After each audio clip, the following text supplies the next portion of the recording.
Good afternoon, everyone. Welcome to the T&E Committee, the new T&E Committee. I'm grateful to be your new chairman. I'm grateful to be serving with our esteemed colleagues, Councilmember Reamer and Councilmember Glass, and looking forward to productive and collegial conversations on all kinds of important matters in front of us. Look forward to working closely, I know all of us do, with our new executive and his team, the DEP designee, Adam Ortiz, and our veteran DOT team is here, and other county agencies as well. Mr. Dice is here as well, I should say. Once we get past the savings plan and throughout the year, I'm looking forward to working with you all on all kinds of important transportation and environmental priorities that are in front of us, including meeting the needs of our climate emergency that we've declared, improving our stormwater management regime, as well as our current solid waste management system, emphasizing our improving our recycling and our food recapturing, composting goals. And I know that looking forward to the county executive's recommendations on the Dickerson incinerator. I know all of us have been outspoken advocates for our pedestrian safety goals and meeting our Vision Zero commitment, and we're looking forward to enhanced communication and collaboration with our SHA on issues that are very much on the minds of our constituents, like the Beltway expansion plan, the Purple Line project, and our metro system. It's unfortunate our first meeting is going to be dominated with a savings plan, but once we get through that, look forward to working with you all on all these policy priorities and work with my colleagues. I should say, once we get past the savings plan, what we're planning with the help of our able staff is a series of briefings on many of these topics, including climate change, stormwater, solid waste, road salt, which I know you're all waiting for, and some other important topics as well. So with that, Dr. Orlin, should we get started? Thank you. We're going to review several savings plans items recommended by the county executive. First, Keith will talk about one item that's recommended for DEP. Then Linda Price will come up and talk about a couple of items in the utilities non-departmental account, which DGS manages, but it's actually a separate budget. And then I'll cover the transportation issues. So I'll turn over to Keith. Okay, Keith? Yes, there is a savings plan item for the Department of Environmental Protection General Fund. Just as a quick rehash, the general fund budget of DEP is quite small. It's about $2.8 million in FY19 as compared to the Water Quality Protection Fund, which is about $28 million. So we are talking about the much smaller portion of the budget, and the portion that could be a bit of the solution for the savings plan. In other words, tax-supported general fund dollars. Of the $2.8 million, about 3/4 of that is personnel costs, and 27% is operating expenses. However, of the operating expenses, the vast bulk of that is related to the $500,000 per year that is allocated related to the tree canopy law. So there's not much in the way of operating, discretionary operating related to the general fund portion of the budget, and that's why it was not surprising in the executive's recommendation to see a recommendation that they would find the targeted savings that the executive was seeking from additional lapse, personnel lapse in this case. And in this particular case, it's a vacant position that was funded for a portion of the year to be filled, but has not yet been filled, and DEP is now waiting for its new director to come on board and decide organizationally whether to fill the position or reallocate the position in some way or change the position. So that's all to be determined. So staff recognizes that in this case it makes sense to keep the position vacant for that purpose, and there is some additional savings that can be identified for that. And by the way, we do have DEP staff here that can speak to this or other topics you'd like to hear about in terms of where they may have looked for savings. Dan and anybody else from DEP, do you want to join us? Thank you. Thanks. Okay, can you guys introduce yourselves, please, for the benefits of our audience? I'm Trevor Lobaugh from Office of Management and Budget. Thank you. I'm Stan Edwards, the Chief of the Division of Environmental Policy and Compliance in DEP. Thanks, Stan. Any comments on Keith's report? Summed it up nicely. This report. So Dave Lake has been out for how long? He retired a year. December 2018. Yeah, actually, it's 2017. I'm sorry. I put 2018 in the packet, but it was 2017. Right. Wouldn't be much savings since December of 2018. So, Dave was with us for how long? 30-plus years. That's a lot of institutional memory. And I think you mentioned when we were meeting how you had been doing double duty. How's that going? Going fine. I think we're providing the support that is needed for WSC and DC water issues. Okay. Comments? Go ahead. When do you expect the replacement will be found? Well, we want to have a discussion with our new director. I see. So you haven't really initiated that Correct. conversation? He will start hopefully next Tuesday. Okay. Stan, you wear many hats. You're a real VIP for us. I always enjoy hearing what you have to say, so thanks for taking on that extra work. Thank you. Yeah, appreciate it. Anybody else? I'm okay with this cut. Well, let me just Councilmember say Glass. that I'm excited to work with both of you. Thank you. I know that transportation and environment and everything else that falls under this portfolio are things that we all care about. And the first action of this committee, being part of it, is to take up these items, which I know doesn't serve any of us well, or we're not looking forward to it. But I agree with your recommendation and the executive's recommendation on this item. Terrific. All right, thank you. There's one more on the, do you want to stay for the NDA drama, Keith? Oh, Linda, sorry. And sorry, I meant to warn my colleagues, the lights here don't line up perfectly with the request link, so grunt if I ignore you or tap my arm or something. Got it. You must know that. I've been hearing this complaint for years. Right. Maybe DGS could help us with this. Now that I know about it, we'll see what we can do. Okay. Director Dice? I will defer to Ms. Price to introduce the item. Thank you. Okay, so the executive has proposed two cuts for the savings plan totaling $455,000. The first cut is $355,000, and those savings are based on electricity contract negotiations that actually reduced the rate for FY19. And then the second item was for $100,000. This is just savings over and above what they had initially estimated from the energy savings projects that the county's completed. And I concur with both of those. Thank you. So if in deference to the committee chair's introduction, this is actually good news. I think that both of these items demonstrate this county's long-range commitment to stewardship and sustainability, and some of the programs that have been implemented and will continue are actually showing the results that we had hoped to see. In the case of the $355,000, that's actually having some crack staff who know how to negotiate commodity rates with our electric service providers, and a reduction in commodity rates and locking those in for a period of time are netting a significant savings. The $100,000 in the ESCO projects, we've been doing ESCO energy service savings projects now for a few years. We are now, some of these facilities have been in place for over a year. We can now track those savings and demonstrate the fact that we can not have to spend this kind of money on electric bills or water bills. It's a combination of savings. And see this, we expect to see savings like this continue well into the future. How many contracts are covered by this savings? We have actually two ESCO energy performance contractors. We've done buildings now. We've got, I think, 4 or 5 buildings under or near completion. We hit the larger buildings first. First pilot project was the HHS headquarters at 401 Hungerford. We have since, we're nearing completion on 1301 Picard, the other large HHS facility. We've combining that with our microgrid projects at the Clarksburg Correctional Facility and the Public Safety Headquarters, where we can actually function both of those buildings completely grid independent with on-site generation of power sufficient to operate those facilities.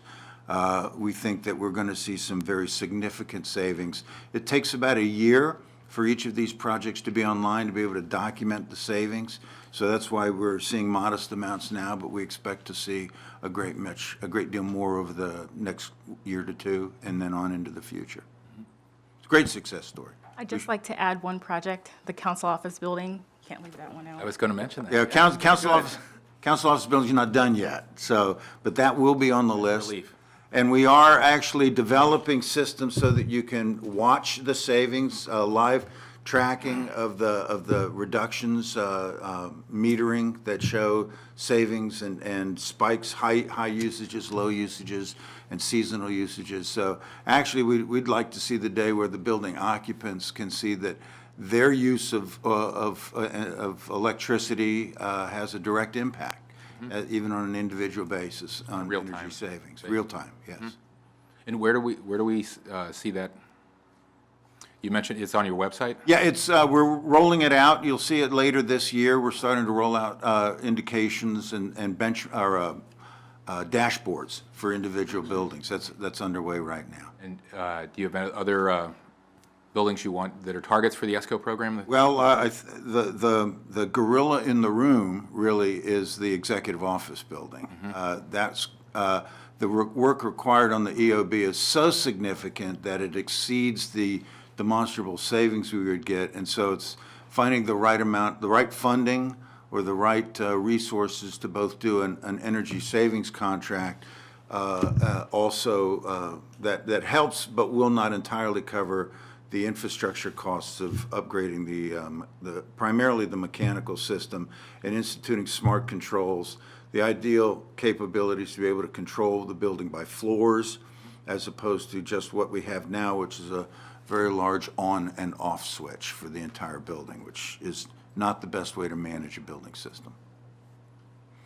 Okay. But the future's bright. Add? Councilmember Reamer, You were asking please. me? Okay. Thank you, David. Just a small side note, as someone in an office that has been renovated through the ESCO process, I mentioned this when we met recently, how the thermostats work is very mysterious to perhaps many of us, and I think you may now be relying upon individual office occupants to manage their use, efficiently as part of this overall. And I think I'd probably direct this somewhat to council staff. Like, I think we need some trainings on how to use these, because from what I can tell, there's no real consistency or uniformity in how we're using these, and that's what we're trying to do. We're trying to be more efficient in how we use the energy, but I don't see a rhyme or reason yet to how our own thermostats are set in our individual office. Well, I'll say for Ms. Price, she has been an excellent contract liaison between Yeah. council and us, and we'll coordinate this through her to make Thank you. sure that And there's. just for other buildings as well, this is something I think you may need to follow up on, because if other buildings' experiences like ours, we're somewhat left to our own devices. Well, we have, as part of the ESCO improvements, we bring our principal buildings, and this is one of those, 1301 and 401 and others, onto our Siemens building control system. So we can actually track temperatures at various points on each floor, so that when we do get calls about hot spots or cold spots in an effort to balance, we can do all of that remotely now through our maintenance facility. The COB is not entirely online yet with that, but it will be. So we'll be able to track exactly where the temperatures are at various places on the floors, so that we can validate and in most cases determine remotely what the cause is. Is the COB cafeteria on that list? Oh, God. Oh, I heard about that today. It will be, yes. I think Councilmember Reamer raises a great point. I mean, our previous thermostats, to my recollection, weren't programmable, right, on an individual office basis. We just made individual complaints, but then didn't have any control over our environment. But yeah, no, I think a little how-to would really benefit people. More than happy. Absolutely. It's coming. Thank you. And I was being flippant before with my frequent complaints about this building, but Ms. Price, thank you very much for the hours that you put in on the work and to improve this building. I know we're very grateful for our new and and everybody on your team as well. I haven't seen a mouse yet, and I think we're all much happier with our current environment Okay, than we were a few years ago. So thank you. you bet, thank you. Okay, so that's 3-0, I'm imagining? Okay. Okay, the rest of the savings plan. DOT? DOT, and Brady Goldsmith from OMB to come up to the dais. Okay, the DOT reductions are in two parts. There's the general fund, and then there's the mass transit fund. And we'll go through each one. The first reduction is $203,211 for emergency tree pruning. This is a budget amount for taking down individual trees or limbs from trees where there's, and DOT can get this more detail, but where there's a sight line that's being blocked for traffic, making a turn around a corner, maybe blocking a sign that's important to see, like a stop sign. It's also there to respond to requests from citizens about trees that are dying or dead. These are all street trees, of course, which, when the limbs fall, they can cause property damage or worse. Again, the total amount of budget for this item is a little over $2 million. So far, about a little under 3/4 of it has been spent or encumbered, and we're only a little over halfway through the year. The savings plan reduction would bring it down to the point where there's only about $367,000 left in the last 5 months of the year, which is not very much at all. So I'm not recommending taking this reduction. I think this is a public safety issue, and I think we should try to find cuts elsewhere. Okay, well, why don't we begin, the DOT, and Brady, can you introduce yourselves for the audience, please? Well, good afternoon. First and foremost, let me congratulate you, Councilmember Hucker, for becoming the chair of the T&E committee. I'm looking forward to working with you, as well as Councilmember Glass and Councilmember Reamer. Of course, Councilmember Reamer has been part of the T&E many years ago, but so we miss you, sir. Not so long ago. And Years and years ago. so, having said that, everything in DOT has some relation with safety, some higher and some lower. So looking for things that that has the least impact on safety has been our target. So of course, looking at all the other things within the department, we came up with a list of savings that has, from safety standpoint, the least amount. However, as I said, transportation department, with the exception of one or two line item, has one way or the other, sometimes directly and heavily. So that's why we came up with this saving. Okay, could you introduce the rest of your team? Sure, they can. Emma Willanen, Deputy Director of DOT. Good afternoon, Chris Conklin, Deputy Director, DOT. Dan Hibbert, Division Chief for Transit. Brady Goldsmith, Office of Management and Budget. Okay, Brady, great job at the County Execs Budget Forum in Silver Spring. Okay, Dr. Orland, any other comments? Do you want to go through all of them, or do you want to take them up one at a time? Well, we have to vote them one at a time, right? So, I mean, I'll just say this one I'm not so comfortable with. We have the recommendation from Dr. Orland, but as the director said, all these are safety related. I know for years this budget was cut repeatedly during the recession for various, for very, very good reason. And over the last few years, we've continued to try to restore some of our street tree pruning. And I'm not, I think it's a very small amount of savings to put anyone at risk that we might increase accidents and crashes because of this small savings. So I agree with the council staff on this one. Yeah, I agree. I think, is there another tree trimming budget that is not emergency? There's the street tree preservation, That's the EDF. current revenue. which I'm actually recommending reducing later on in this packet, because that's not so much safety as it is for the health of the trees. It's also really important. All this stuff's important. I mean, really it is. Right, of course. But it's a matter of, one's related very closely to public safety, and one is essentially sustaining the infrastructure, in this case, the street tree infrastructure. This is like a spot fund. Like if Yeah, you have a individual- specific problem, you pull from this fund, whereas when you're doing a whole neighborhood or you're doing. Exactly. A citizen calls in and says, look, there's a dead tree in my block, it's my parked my car there, it's, you know, it's gonna fall, what are you gonna do about this? And it's the county's responsibility. Or someone with traffic engineering or somebody else notices that there's a problem turning a corner because there's a lot of brush in the way, or it's covering a stop sign or something like that. Let me just say that Dr. Orland is correct in terms of characterizing the two sources of funding sources that we have. However, because of the backlog, they both works the same way for us. And so the impact would be the same. Granted that we go for block pruning, but those blocks are selected based on number of trees that needs to be attended fairly quickly.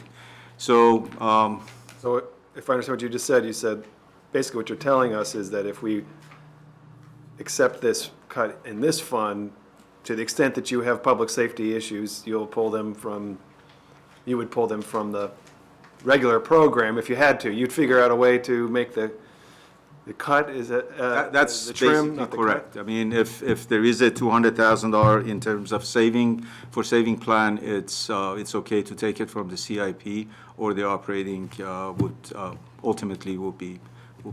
Can I follow up on that? I mean, there is obviously some overlap. If there's a neighborhood that's scheduled to have all its trees pruned, if some of those are dead trees, they'll be covered by that. But it's not like, you know, you go through a neighborhood and you just say, okay, well, we're just going to do this one block in this neighborhood, and we'll save the money and do that for these individual ones. It's neighborhood by neighborhood.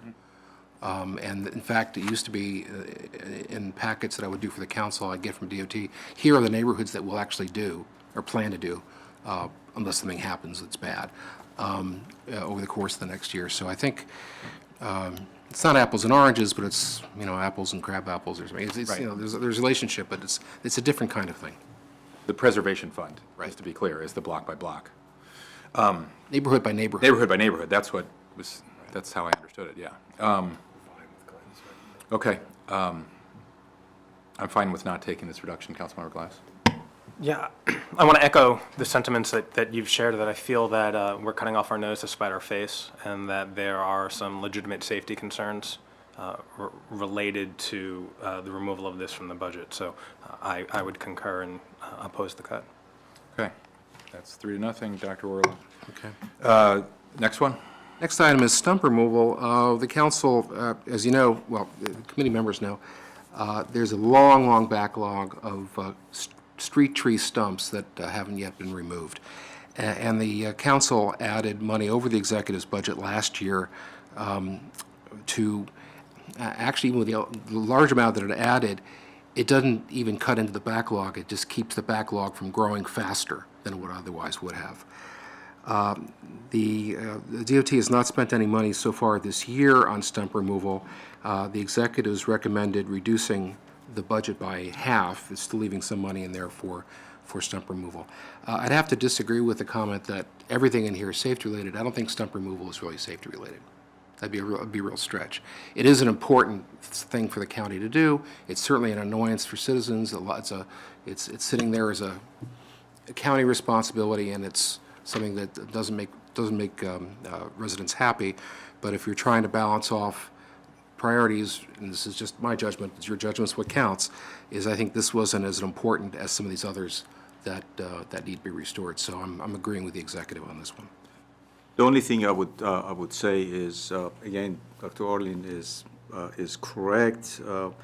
However, there are stumps that we take them out on an emergency basis because they are trip hazard, depending on the location where they are. But in most cases, they are not safety related. I agree with Dr. Orland. But however, there are some cases that it is, and we actually go and remove This isn't those really stumps. about, what I'm about to say isn't really an answer, but I heard the comment made not too long ago this week from, I think, one of your colleagues, that could a citizen, him or herself, actually pay to remove the stump themselves, even though it's in the county tree. And the director said, yeah, they could do that. And that would, it's the people who could afford to do it or don't want to wait. It would reduce the backlog marginally. It helps a little bit. and maybe even to the point of, we've had a policy for a while of where we remove a stump, we also then try to plant a street tree there. And maybe the department could prioritize street tree planting where an individual has, on their own dime, a lot of dimes, taken out the stump. But I mean, there are things that can be done in that regard. They have to get a permit to remove the stump. Right. Maybe that can be facilitated, but Al, how long is the current backlog? Richard? Mr. Hucker, Richard Dorsey, Chief of Highway Services. The backlog on the stumps is about 4.5 years right now. yeah. Can you remind me what it was a couple of years ago? About 3.7. 3.7, and now it's gotten, even though we've, It grows. We cut down trees, stumps are left. So There's several Right. years we haven't had any money for stump removal, and like I said, even with the total amount of money that the council budgeted last May for this fiscal year, the stump backlog still would have grown, although a much smaller growth. Mr. Hucker, the stump program has been usually a typical grabbing point for Yes. savings plans. Yes. So that's why the backlog continues to grow. and Glenn, to your point, we have funded it the last few years, though, right? It's my recollection. I'd have, I thought it would, you're probably right. like tree trim, my recollection from coming in here 4 years ago was tree trimming, stump removal, many other sort of neighborhood, quote-unquote, cosmetic issues had been cut perfectly appropriately during the recession, but that created a huge backlog. And I thought we, in this committee, took the county executive's recommended budget the last 4 years in many cases, and certainly street repaving as well, and added when we could, especially at the end of the year. Exactly.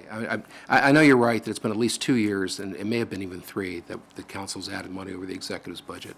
All I'm saying is that even with those additions, this is such an expensive thing per stump, that it again reduces the increase in the backlog. We've never had enough money to put in here to actually even reduce the backlog.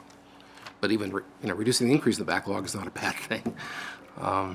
Right, and none have been removed this fiscal year, correct? None so far. Yeah, let me just say, in anticipation of maybe a saving plan, this is one of the areas that we could save. But keep in mind that the budget for this program is so small that can be used in 2 months. So it wasn't that we missed the window of operation, so we're going to use the remaining part of our budget before the end of the fiscal year to remove some stumps. That's reassuring, and I'll just say, this one isn't as important to me as some of these other proposed cuts. I agree with Dr. Orland, this isn't really a safety issue, although I have heard from constituents whose house became infested by termites that had come from a stump the county left in the right-of-way. But, having said that, I also just wanted to say, in many of these proposed, these first 4 or 5, there's savings and then there's perceived savings to me. And when you don't hire a replacement for Dave Lake for months and months, that's real money that goes in the bank, since we're not presumably paying Stan to work overtime. But when you don't trim trees or you don't pull stumps, you're really just deferring that cost to the following year, and not really, it's accounting, but it's not really measurable cost savings, since those stumps are still going to get pulled at some point whenever we catch up on the backlog, right? Is that fair to say? So to me, this wouldn't, I would also, I'm not very comfortable with this proposed cut, because it's a small amount of money, and I think we should keep making progress on the backlog. Anybody else? I have a question. Councilmember Glass.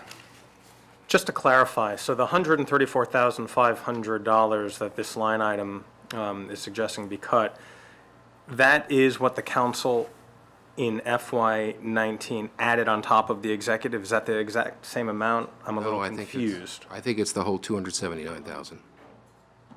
So in the original budget that was sent over from the executive last year, it had no funds for stump removal. Got it. Thank you. I'm going to go with Glenn here, and Glenn's going with the exec, I think. I am surprised you haven't cut any this year. So you decided early on in the fiscal year that you were likely to get a savings plan, and so You just didn't spend the funds that we had sought to add to the program? Is that accurate? It's most efficient when you bring a contractor and hit a whole bunch of stump at the same time, rather than ones at a time. So we want to get the most out of the funds. So from efficiency standpoint, and also the amount of dollars that we have for this program, it made a lot of sense for the division to wait until the summer season or before the end of the fiscal year, bring a contractor and hit all of them.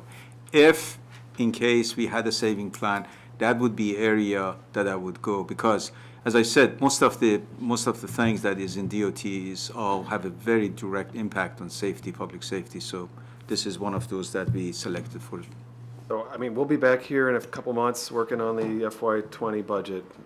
I think we can take it up then and see if we can resolve it and keep, rebuild the program, refund the program. But I think for now, this is one where I wish we wouldn't have to take it, but I'm willing to do it. I know that this particular item and the one that we also just addressed were of particular interest to the county executive when he was on the council, and he had a history of supporting these initiatives, and when push comes to shove, trying to weigh how we do what we need to do in terms of the budget.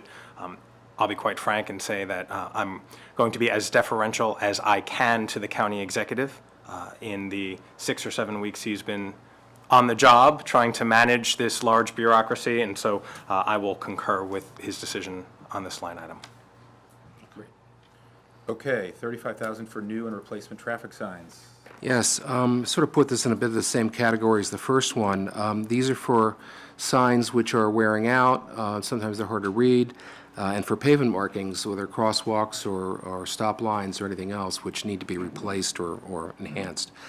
The budget for FY19 is $445,000. Three-quarters of it's already been spent, which leaves us a balance of $114,000, and taking this cut would reduce it even smaller to only about $79,000. And so again, I'm recommending not taking this cut. Okay, I agree with council staff on this one. Me too. Well, I have a question regarding signs here, and recognizing the imminent safety that this would mean or requires. My question is, how are traffic signs and pavings, the responsibility of fixing them and maintaining them, delineated between the county and SHA? The state is responsible for all the signs and traffic control devices on state roads. That's the numbered roadways. And we would be responsible for everything on the non-numbered roadways. It's that clear? It's that clear. Okay, just checking. Until you get into the city of Rockville and Gaithersburg, then it. Okay. And I agree with staff recommendation. Great. Okay, the next item is $25,000 for supplies and equipment for the bike share program. This represents three-quarters of the budget for just supplies and equipment. The budget's much larger than that, but this is just for that portion of it. So far, however, only $4,000 has been spent or encumbered, leaving a $28,000 balance. So without the $25,000, that leaves about $3,000. What did I figure? $3,578, which is comparable amount of expenditure for the last 5 months of the year compared to the $4,049 that was spent in the first 7 months. So I'm recommending concurring with the executive. I'm fine with that. Anybody else? I have a question. Why aren't the funds being spent for the bike share? These are, a lot of this is geared towards map replacements as the network changes, and our network has not grown substantially in the last couple of years. We've been able to not do some of that work. The ones where we've added stations in White Flint, for example, are where some of the map panels have been replaced. This is like, when you say map, like, On the bike share station, they have a map panel of the area that shows the network in that area. okay, And a lot of this is geared towards that work, and we have not grown the bike share system in the last year. I see. Okay. This is only a small portion of the overall bike. Right, this is not the budget for Not bike the share. entirety This of is bike some special fund for certain replacements that Yes. you're doing without. Okay, thanks. That was exactly my question, and I concur with staff. Okay. All right, the last item on the general fund is a lapse in turnover savings of $150,000. The general fund's budget amount for personnel costs is about $22.5 million, so $150,000 represents only 2/3 of 1%. And even though you're talking about the last half of the year, as opposed to the full year to be able to find that lapse or turnover, that still represents only about 1.5% of personnel costs, and I think the department can find that within its complement, so I think that's reasonable. It's purely a saving, so no impact, yes. No impact. No impact, it's purely saving. It's a lot of Dave Lakes. A few Dave Lakes. Everybody okay with that? I'm okay with that. I have a question about this. I might direct this to, or more to Glenn, I don't know, but we have taken a lot of our savings through lapse.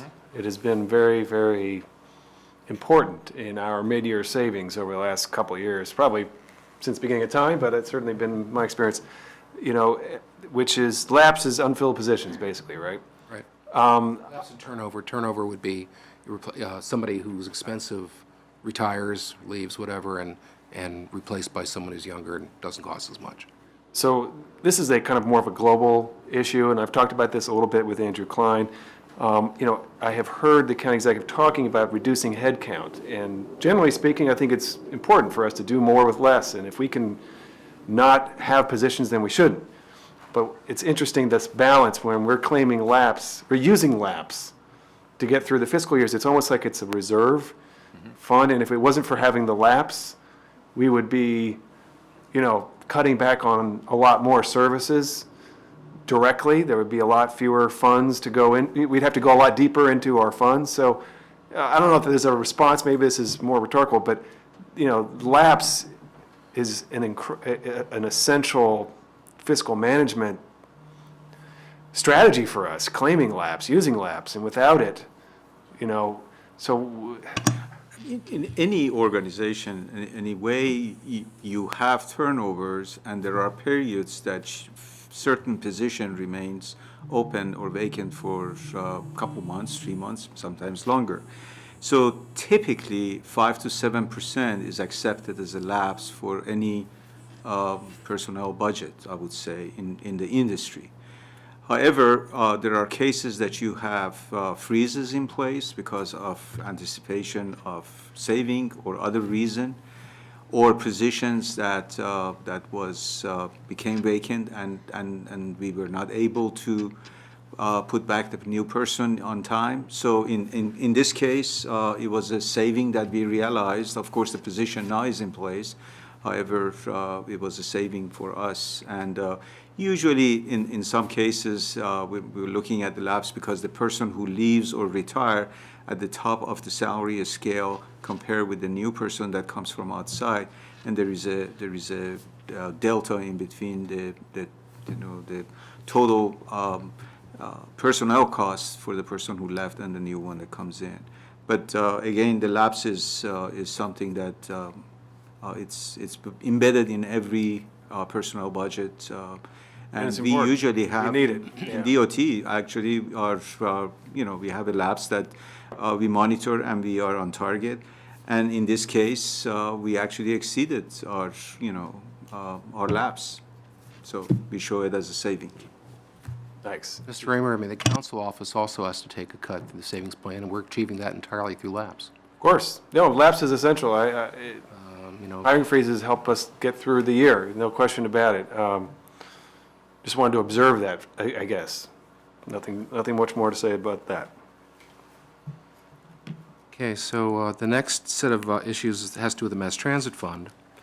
The first reduction that I'm going to cover is the service reductions in ride-on, $166,000.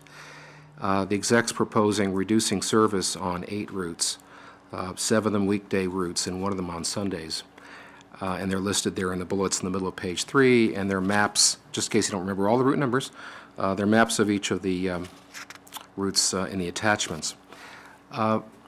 What's important to note about this is that, and those of you who are around this know this, DOT Ride-On replaces or changes its bus service only 3 times a year at what's called PICs, in May and in September and in January, because it takes several months to put together a route plan and in terms of a staffing plan to figure out all these changes, then have a public hearing on it, and let this ridership know that the changes are likely to come, and then to implement it. So it takes several months of planning. And what they're showing here is these 8 changes that would go into effect the second week in May. So $166,000 isn't much of a reduction, but that's because it only applies to 7 weeks of FY19. I suspect the real reason why these reductions are being proposed is because if you're going to make a bus route change, you're not going to turn around 4 months later and restore it. It's going to be sustained for a while, probably at least through the next fiscal year. And so given that, the fiscal year savings from eliminating these routes, or not eliminating, sorry, reducing the service on these routes would be about $1.2 million in FY20. And so the executive's looking ahead to the FY20 budget as well. My problem with these particular cuts is that they're all coming from the best routes in the system. If you look on circles 21 through 23, we get this list every year from DOT. Actually, this list is a year old. We'll be asking for a new one in a couple months when we do the operating budget. But the order doesn't change all that much. And what you'll see is on top of Circle 21, the most efficient route in terms of riders per hour, which is the Route 55 at 34.5 riders per hour. And then the bottom of the third page, Circle 23, you see the least effective in terms of riders per hour. And you'll see the arrows that I put in the margin. They're all on page 1. They're in the top third in terms of most efficient and effective routes. So I understand the desire to, if we need to find a cut, to cut ride-on service, but it ought to not come out of these routes. They ought to really come out of routes on Circle 23 rather than Circle 21. So rather than just say, okay, go back and figure out something, $166,000 of savings in the bottom of the list, I'm just recommending not making this cut now, but encouraging that DOT, particularly if you're getting the direction from the executive to reduce ride-on service for the FY20 budget, go back and right now look and plan for that, but figure out where the cuts need to be on the bottom part of the list. That may result, if they do follow that, of actually eliminating 1 or 2 routes altogether, because the routes at the bottom of the list are often running already every 30 minutes, and you probably don't want to run a service any less frequently than every 30 minutes in the rush hour. But nevertheless, if it's not carrying very many people, we shouldn't be having that service in the first place. So, but at least for the savings plan, my recommendation is not to take this particular cut. Mr. Rushdie.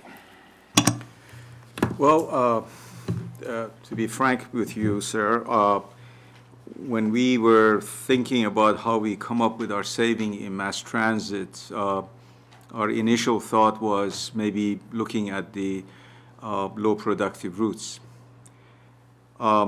Looking at those, we realized that we will be cutting service with no other alternative for some people who's going to be impacted. And in order to come up with this sufficient saving, we had to take a route that reduces our bus numbers, because the real saving came from elimination of purchasing a bus.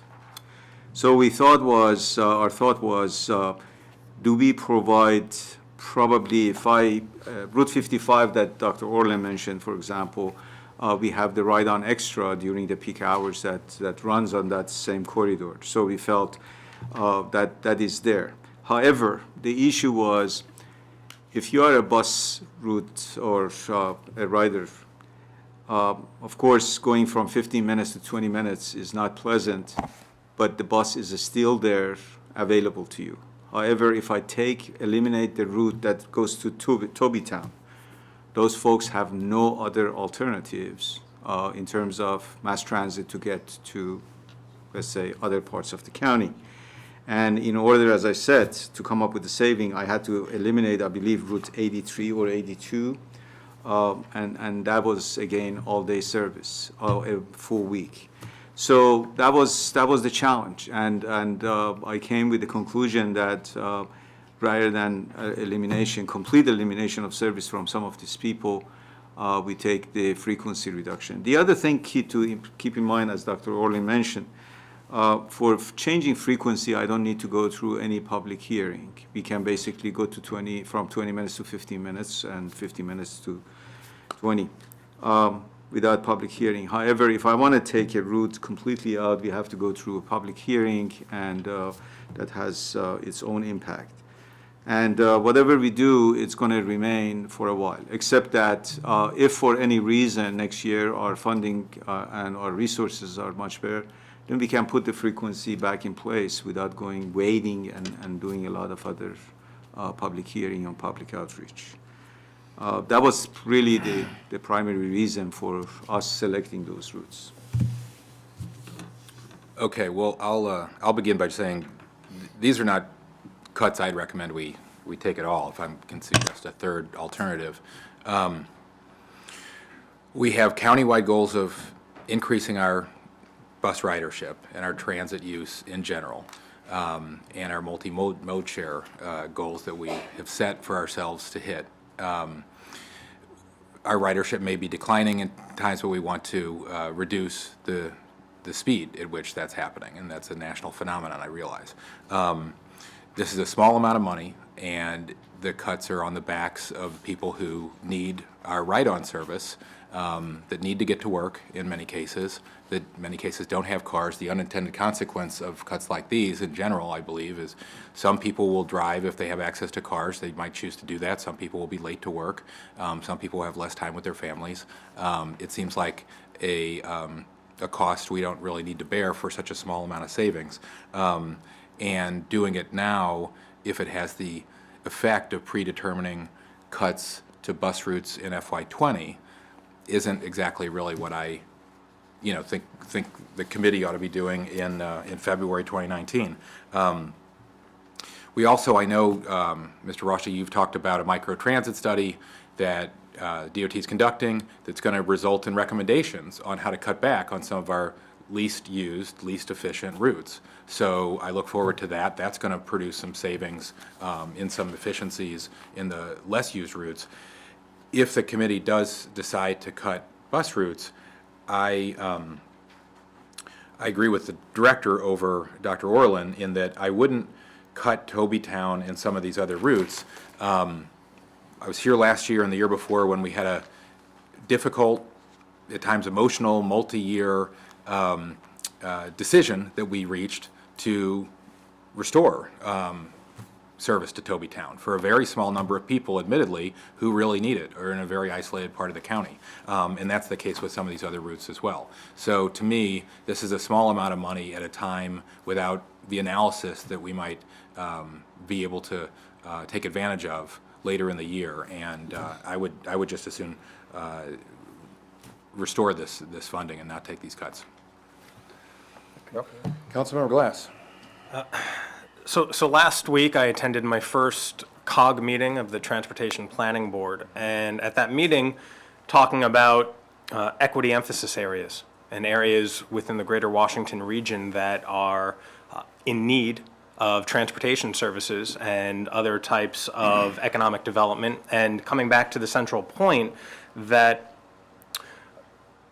one of the greatest barriers, if not the greatest barrier to getting out of poverty is access to good transportation. And so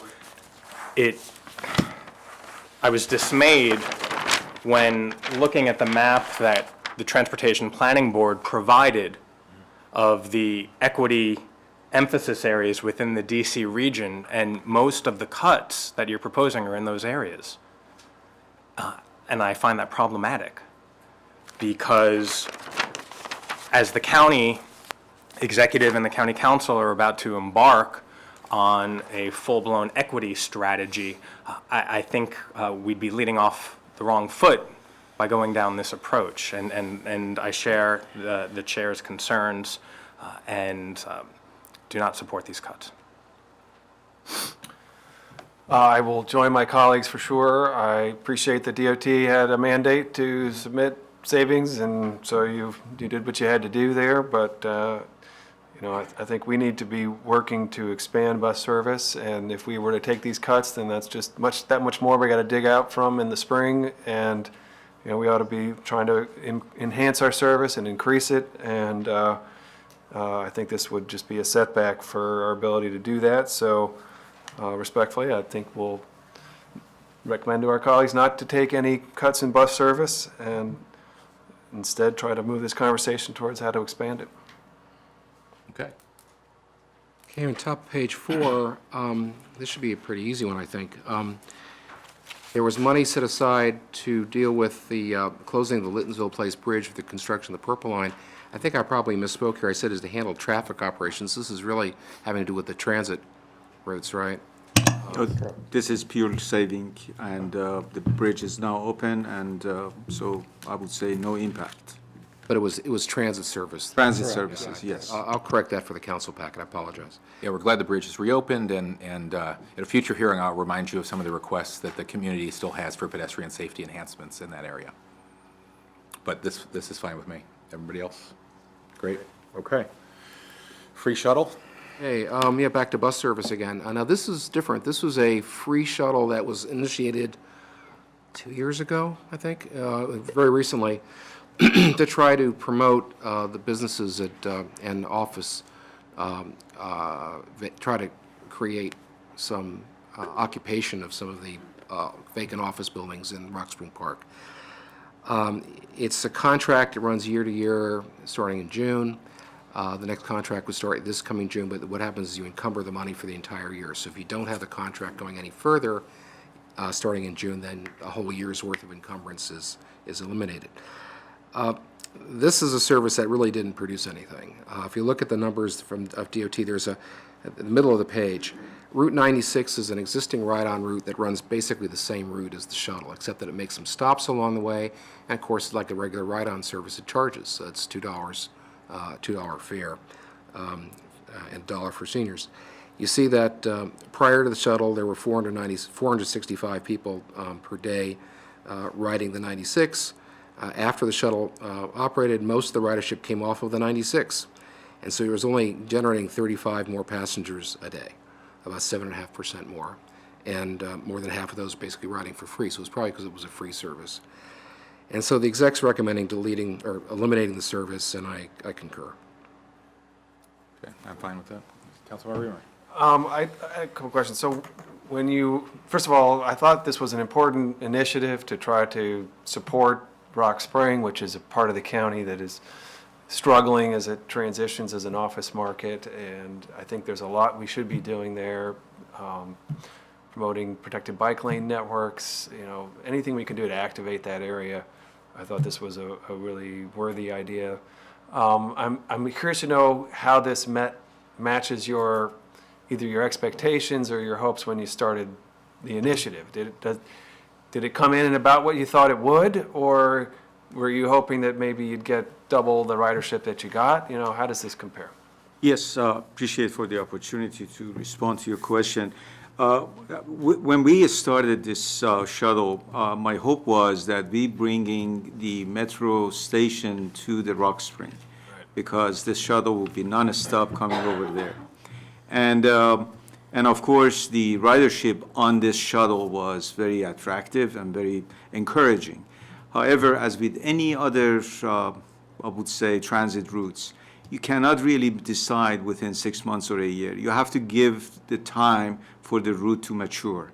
And it matured, and then when we're looking at the numbers, overall impact of this free shuttle, it's 35 additional ridership a day. So I would say that I would have proposed to the new county executive that we would eliminate this service next year, because for that kind of a ridership, we could come up with other methods and so forth. So you want to add to this? Yeah, we were asked to do something similar a few months after this for the Executive Boulevard area, and we took a totally different approach where we looked to realign existing ride-on routes and make them work better for that environment and for those users. And we've actually seen much more productivity out of that approach in terms of new riders than we did out of the free shuttle that was duplicating service that we were operating. Interesting. Yeah. Okay, good, thanks. Glass. I want to applaud your efforts here, because I was curious about how this program started, and so the series of questions helped elaborate that.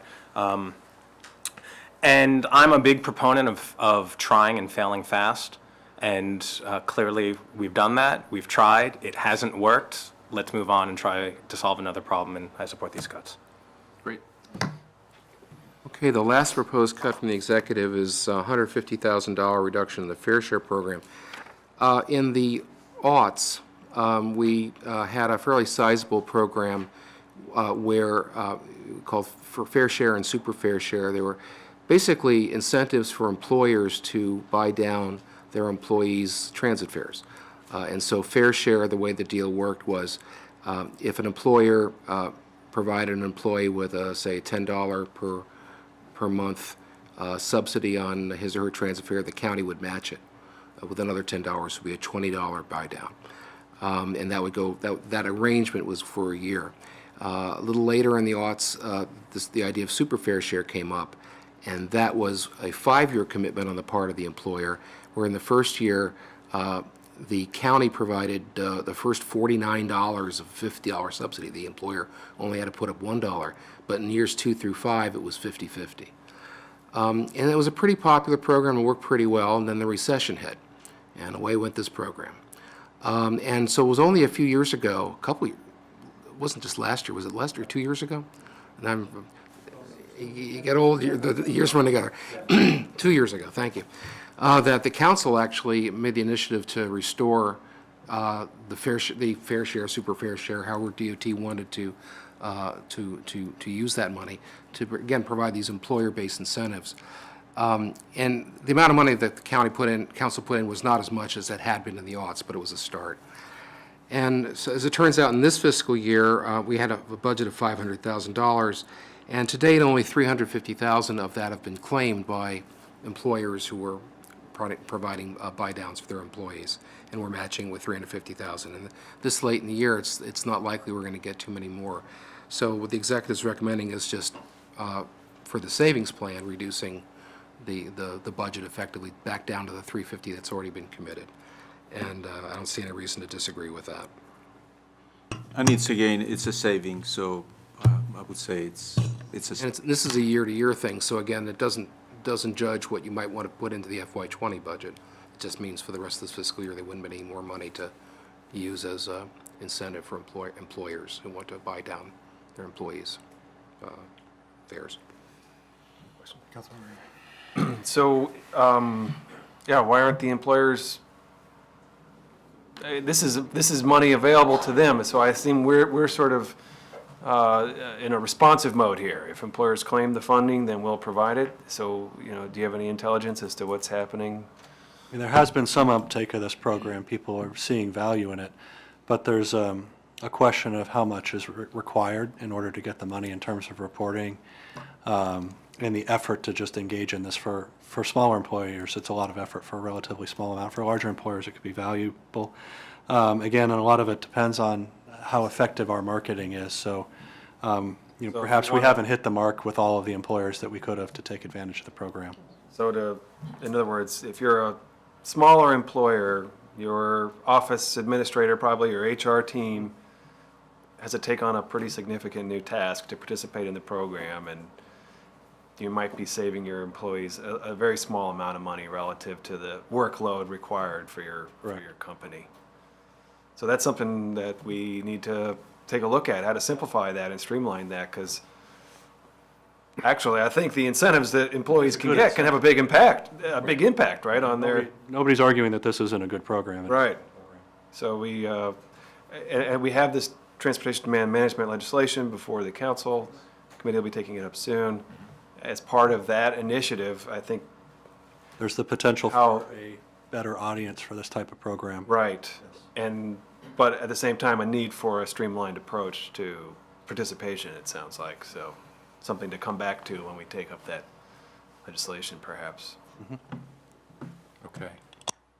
And I just want to second the sentiments that Councilmember Raymer just said. I think the use of this as an economic development tool and trying to share with businesses that we want to help them move here and help their employees move throughout our county and our region. On February 14th and 28th, the committee is going to be taking up the new transportation demand management bill, And what we're planning on the 14th is to have most of that session be an opportunity for DOT to really describe the whole universe of what transportation demand management has been in the county up to this point, what the bill would do to change it, and also what the county executives changes that bill might be, because remember, the bill came over in the last days of the Leggett administration. And so that'll be a really good time to get into the weeds on this kind of thing. Traffic mitigation program, but also what the Community Services Division and the Director's Office does in terms of promoting this.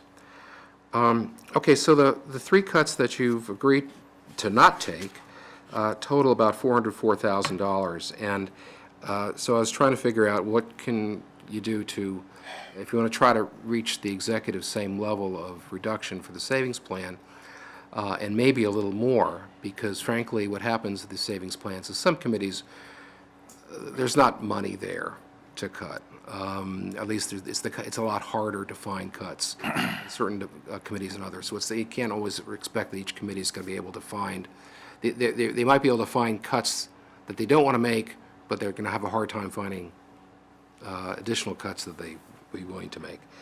So what I'm offering up as a possibility is the Street Tree Preservation Program, which we began to talk about 45 minutes ago. This is the CIP project. It's funded with current revenue, which is cash. It's the same kind of money as the operating budget.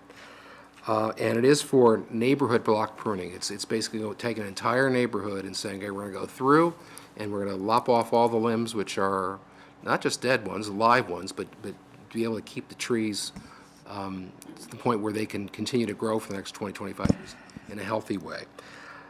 We have, for the last several years, programmed this at $3 million a year. And what I'm suggesting here is reducing that for FY19 by 20% down to $2.4 million. We've spent or encumbered to date $1.8 million, so about $1.2 million, a little less than $1.2 million has yet to be committed. And so if we reduce it by another, by $600,000, that would leave about a little under $600,000 left for this fiscal year. The real effect is this, that of all the neighborhoods that were planned to be addressed during FY19, the few that are on the back end of the list for FY19 would happen in early FY20, which is the same season. We're talking about in the summer, early fall, rather than the spring. The real effect comes into play with those neighborhoods that would be in sort of the middle of the FY20 list, which might get deferred then from the fall to the following spring, and there's a cascading effect. It's that kind of delay is what we're really talking about. My recommendation here is actually to make the reduction of $600,000 in FY19, but to add $200,000 a year, but more towards the back end of the CIP in FYs 21, 22, and 23. So over the course of the CIP period, you're still putting in the same resources, but you're delaying that much out to that point. And by doing that, you're covering the other cuts that you didn't make and frees up about another $196,000, $195,000 for other cuts that other committees have found that they don't want to take, and this makes up some of that difference. Obviously, this is just a total judgment call. I mean, you can decide not to do this at all. We can decide anything. But, you could say, cut it deeper, don't cut it as deep, don't cut it at all. But my judgment was $2.4 million. There's no science. Mr. Rushdie. Well, obviously, my answer to this one is very straightforward. No, I would ask you not to do this. Our street tree program is already constrained. If you wanted to take the saving out of this program in lieu of the operating, I don't have any problem. But I would ask you not to cut this program further than what we propose in terms of $200,000 this year. Every year we rely on the funds that we have in this program as well as our operating. And taking the $600,000, that means $400,000 more than what the county executive proposed, and I would say it will have a major impact. Okay. I'm with the director on this. We talked about street trees earlier. We found out we have a 4.5-year backlog for stumps. We have, some neighborhoods are certainly counting on this program reaching their neighborhood. Many of them have been waiting for a long time. I think it's one of those things where by not spending the money now, we only create more of a problem later. There's no guarantee 200,000 is going to stay in the CIP in the out years, and if it does, it's going to constrain our ability to fund other necessary programs that we'll want to fund in 22, 23, 24. So to me, this wouldn't be the right approach. Councilmember Reamer. Thank you. So again, help me understand the interaction between this and the emergency cutting, The emergency, the emergency cuttings are, some of them are emergencies, some of them are strictly neighborhood, individuals' requests saying, look, a tree's dead, it could fall on my car, it could fall on my kid, whatever. And it responds to those kinds of individual requests. As opposed to this is actually a program the council itself started back in about the middle part of the aughts, when there wasn't a program for like 20 years, to basically go through a neighborhood and wholesale trim all the trees up and down the blocks in the neighborhood so that, Okay. just like trimming a bush, it I got it, grows I got better. it. What I really meant to ask was, we did not accept the recommended cuts to the emergency program a moment ago. Right. When I agreed not to accept that, I had in mind that we might take the other cut that you had recommended. But if we were to reject this cut, then we've rejected both savings. In my mind, the first cut, the 200,000, that's a public safety issue. This is really sustainability of the tree infrastructure, which is also really important, but not quite as important as public safety. I agree that trees are an urgent matter under any circumstance, but I'm okay with this recommendation in light of the fact that we rejected the cut for emergency trimming. If we had not rejected that cut, then I would say, I would go along with the recommendation not to take any savings here. But we gotta do something to add the balance up, preferably at the end. Otherwise, the committee's recommendations will be below the mark in total, right? And your framework had allowed us to hit the mark and actually do a little better. Is that correct? Right.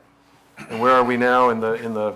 Well, the three cuts that you didn't take total $404,211, and I'm suggesting a $600,000 reduction in this. If you wanted to make it one for one, then you just reduce it by 404,000, 405,000, say. CIP is only in blocks of thousands of dollars, so it'll be, say, 405,000.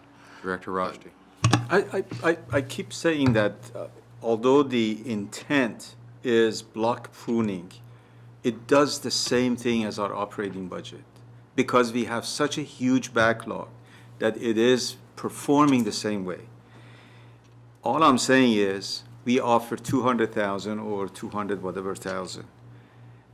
Don't cut it beyond that, because you're impacting this program. And this program is already suffering from lack of funding. And for many, many cuts over many years. Yes. Right. So you're saying don't cut it beyond. We offer 200, I believe, on 203,211. Let's say 200,000 in this program. Of course, we look at the whole thing, and in the scheme of things, I said, okay, we can live with 200,000 cut. But I did not assume that we can live with 600,000 cut, because you're going to be flooded with calls, because that's a steep cut in this program. Exactly. Well, and we are under no obligation to meet the county executive's proposed mark. Well, we have to adopt the numbers we get from want finance. to get as close as we we have no can. ability. Sure, we're all for that in concept, but, there are trade-offs, obviously. Councilmember Glass. Well, that was going to be my clarifying question to you, Mr. Chair. How you want to deal with this package, and if you feel comfortable as the chair and the committee returning it to the executive, saying we don't agree with all of your cuts and there's a gap that exists. I do. council is the final authority on fiscal matters, and, you know, I wish we had, you know, an independent source of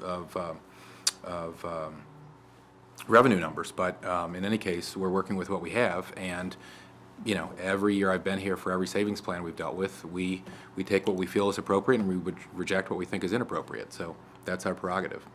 Well, so what I'm hearing is clearly a need for this program, and I understand that, and I think there's too much pruning of this budget to begin with, right?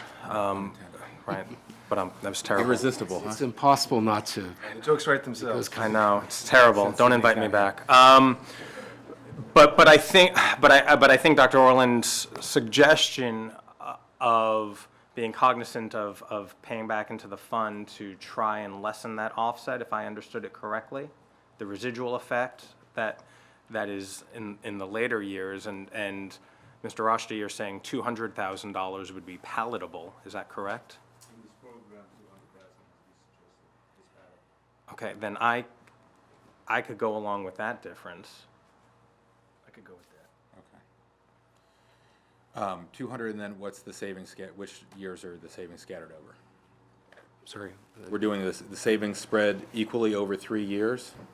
Well, I just did that because it was 600. I thought 200 a year made sense. If you want to say 100 a year. That's 300. You pick the years you want to put them in. I didn't want to put it in FY20 because you're going to have a problem with FY20 as well.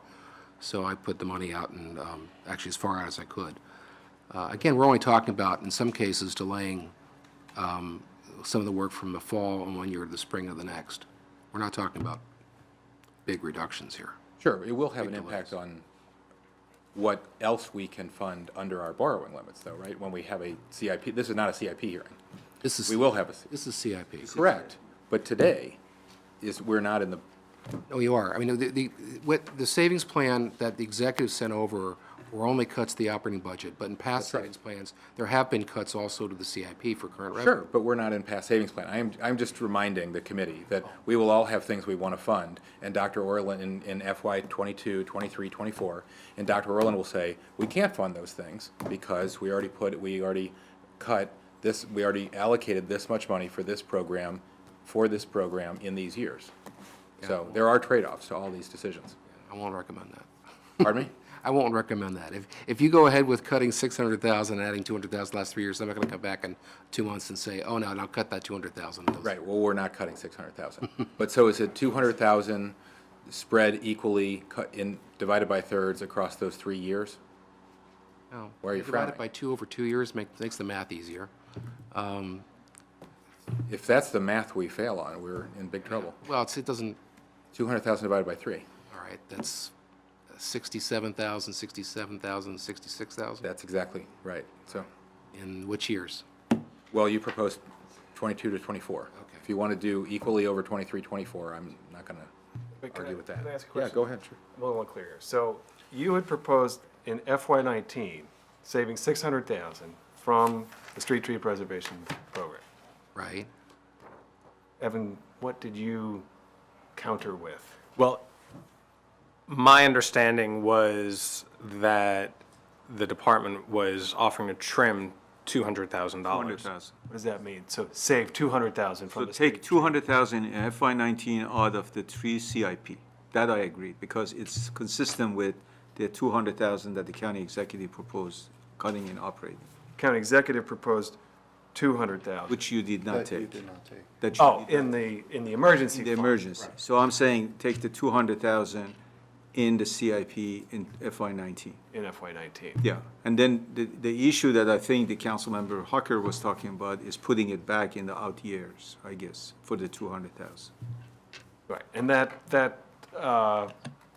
doesn't matter too much at this moment because we're going to do the CIP in a bit anyway, right? Well, the mechanics to this is this. On January 29th, the full council will take up the savings plan, and the committee will need to have a recommendation for a CIP amendment at that point. So we need to be specific about, if you want to cut 200,000 in FY19 and add a total of $200,000 in the later years, just, Mr. Hucker suggested, I guess, 67,000 and 22, 66,000, 23, 66,000, and 24.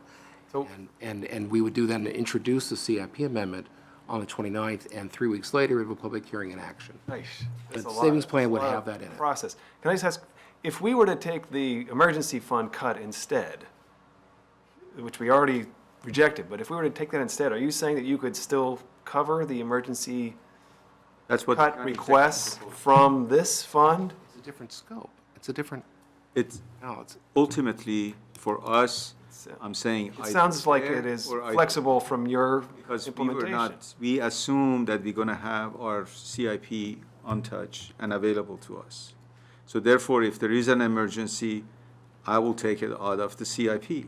Right. Okay. I was thinking we should just do that. Why get into a CIP amendment and a public hearing and all that? well, first of all, okay, it's a different scope. It's not the same thing. One, again, is individual requests, and one is going into a neighborhood. So if you're going into a neighborhood and you happen to hit some of these individual requests, fine.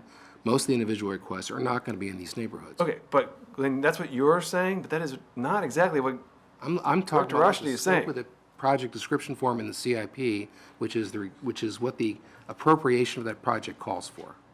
so it should be that implemented that way. It sounds like as a practical matter, it's a little bit more flexible from the department's perspective. And I don't know that that's a problem or not. I mean, I'm not here to say that that's bad. I have no idea. I mean, maybe it's not what we intended, but I don't know that it's wrong. So I don't know. I think, I hear what you're saying. It's more consistent for us. The other thing, if you do what Mr. Hucker's saying, actually is a net addition of $200,000 over the 6-year period, because you're not cutting $200,000 in the emergency program, so that's $200,000 more than the executive had had. And you are cutting $200,000 in FY19 out of the FY19 CIP, but then you're adding $200,000 later years, so it's a net addition of $200,000 over the executive's recommendation, over the 6-year period. So it's actually, on the longer term, So in the out- positive for trees. It's in the out years, right. Well, you Instead can of, simply you take- cut 400 in FY19, well, you cut 200,000 in FY19, because you're not cutting the 200,000 in the emergency program. The other option is to take the 200,000 in FY19 and don't worry about putting Right. it back. How do you merge these two programs? I don't understand. So I call because my neighbor's tree's about to fall down, or my tree's about to fall down, or pull down a power wire or whatever. You don't have that contractor anymore because we cut the emergency tree pruning. You're saying you're gonna hire, Contractor is the same, it's just. you're gonna hire the contractor that was scheduled just to trim a neighborhood in Bethesda in a systematic way and send them to that one tree in Silver Spring? If that's needed, yes, I'll do that. And then they go home? Well, They're already out. They're out all the time. You're just adding this to their list of jobs, right? Yes. Right, except, well, I think it's important to we understand. cut the whole program, yes. This is all cash funded. The CIP is cash funded. What Glenn is saying, technically, per the scope of the project, yes, he has a point. But the fact of the matter, it's all cash funded. It's not like we're talking about doing something with bonds versus doing something with cash. The street tree preservation program is also cash funded. And So the it's net part of the effect is the CIP. same at the end of the day. And it's all the same contractors. Correct. And if you have a request that you want to add to the list of items to be taken care of, you can add that, whether it is a whole neighborhood or an individual project, regardless of whether we, But there are efficiencies for having them do an entire neighborhood rather than having to jump around the county to deal with this issue and that issue and this other issue and this other issue. right. That's why it's not apples and oranges. And it's not apples and apples. It is apples and, There are efficiencies to be gained. I think and they all grow in trees. what they're saying, though, is that they're gonna do the less efficient work from the Street Tree Preservation Fund if we cut it. I think that's what they're saying, which is not consistent with the scope of what the council intended, and that's what you're saying. That's right. Right. It's not consistent with what the budget says. I mean, the budget has $200,000 has an emergency program for this thing, for this kind of work, and then it has the street tree preservation program for this other kind of work. And it's not, and yes, maybe the same contractors do it, but it's different type of work. I mean, we already decided to retain the emergency tree pruning. It seems like all of us can live with some reduction in the street tree preservation, as can the department, right? That's fine. Yes. Okay. So, So your proposal, just to see if you're all agreeing with this, is $200,000 reduction, excuse me, in street tree preservation in FY19, but adding $67,000 in FY '22, 66 in '23, and 66 in '24. If you just want to do it in the 2 out years, I mean, that's, I imagine that's fine, but, Whatever, okay. whatever you'd like, you know. If everybody's, wants to prioritize the 200,000 reduction, yeah, I think, Okay. I'm going, this is your, So that's not steep, but Approach. If you want to say 23 and 24, 100,000 each? sure, okay. Is that fine? That would be easier. Okay, great.